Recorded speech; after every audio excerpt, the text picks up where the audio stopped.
So I've actually never been to a funeral. Wow.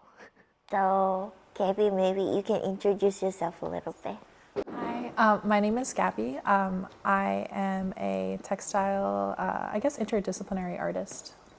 I'm excited to be here today. I invited Gabby here because our first short create in the class, Gabby presented a piece, and it was very interesting. You worked on death that you actually, it's a blood, right? It's close to you, but you never even met the person.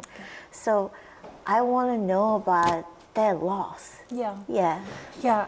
I guess we talked about this a little bit, but I've never been to a funeral. I don't really have experience. Like, it's interesting because I feel like a lot of my work ends up being about death, but I'm however many steps removed because I haven't personally experienced it or like so closely. And so from there, I feel like it kind of exists then as me now working retroactively and like from the point I am like taking everything and trying to work backwards and like understanding things.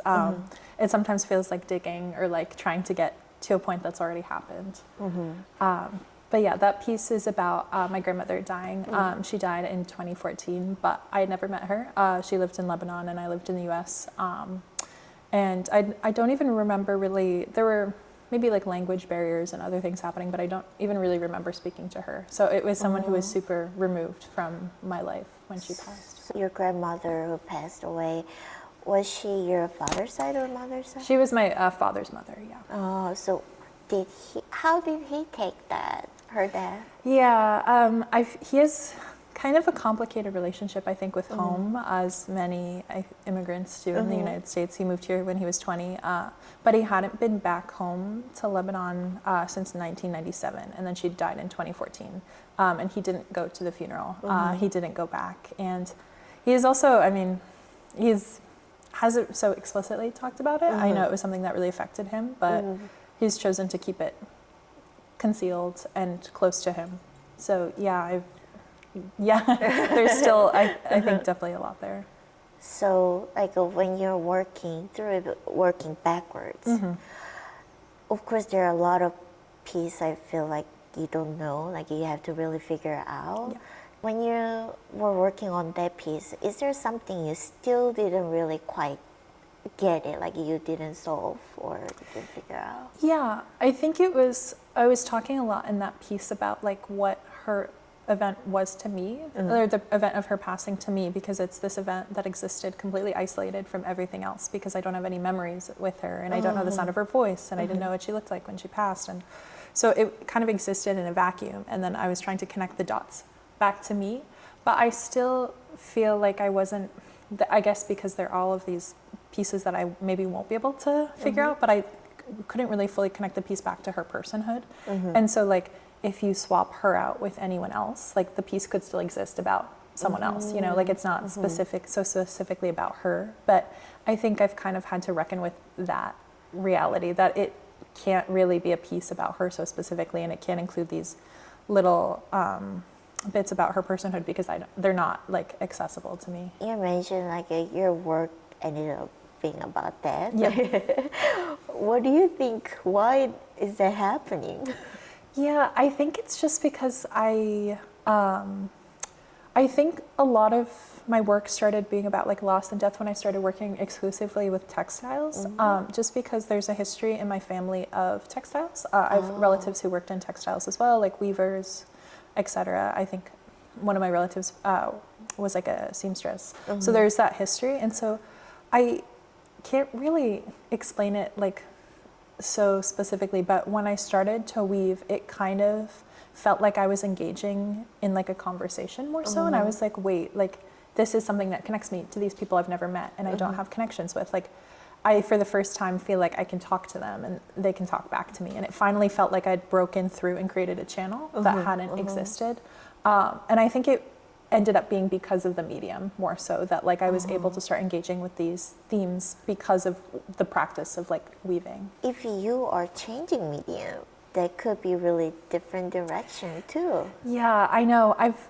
been interested in exploring other mediums. Specifically, there's also I think there's a really beautiful thing that happens when textile intersects with other kinds of mediums too, whether it's like more raw industrial materials, or where it's something that's closely related to craft as well. So I am curious, but there are these specific moments that happen when the textile and the other medium meet, and it's like, wow, there's something there. I'm using the textile fabric as a kind of a gateway to my experience, and I'm wondering, like, people want to touch it, and then like you don't want people to touch it. Yeah, always.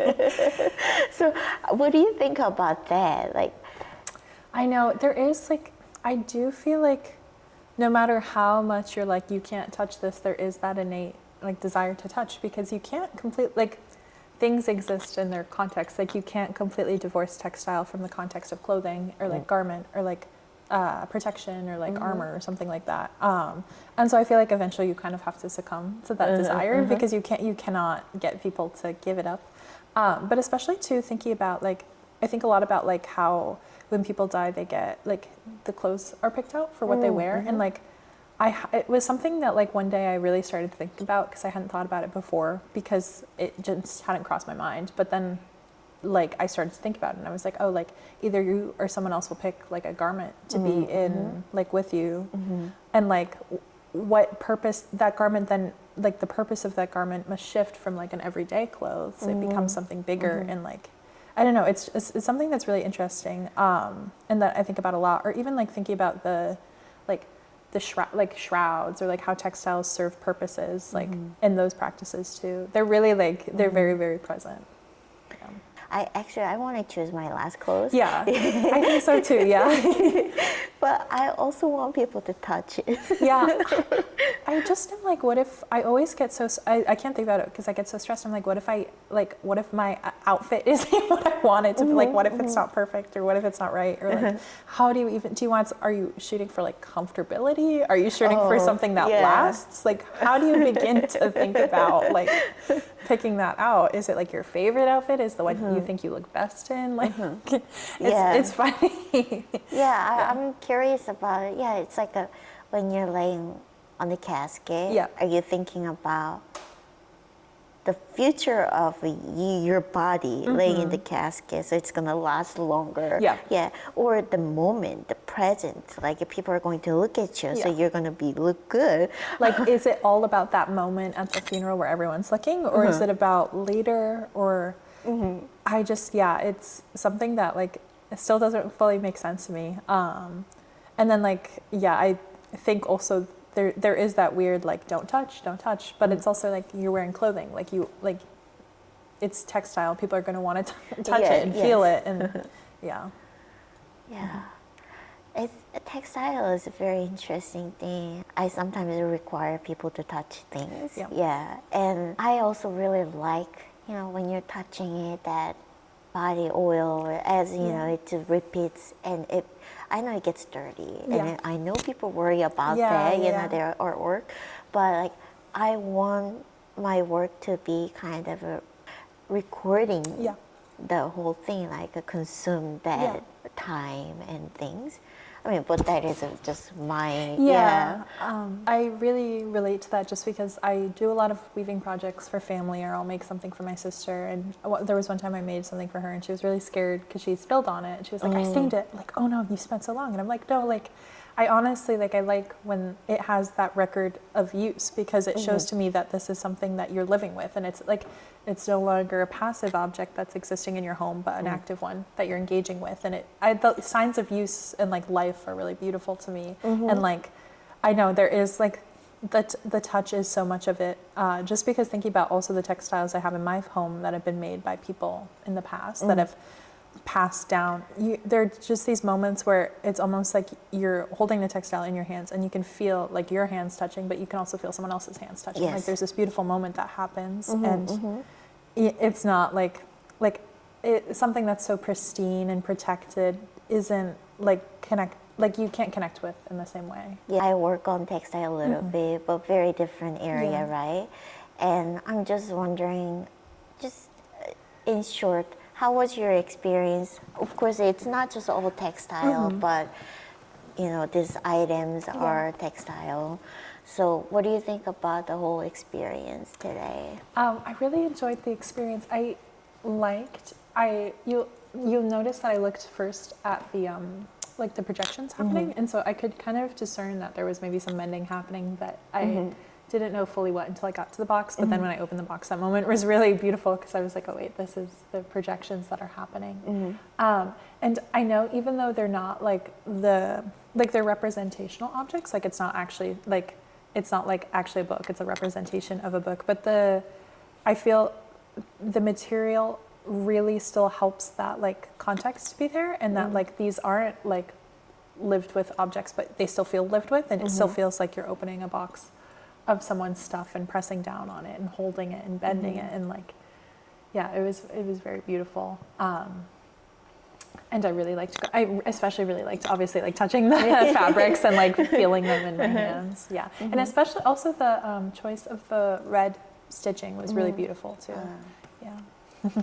Yeah, but like you were saying, that piece that I saw in the class, you can like remove your grandmother, but anybody, you know.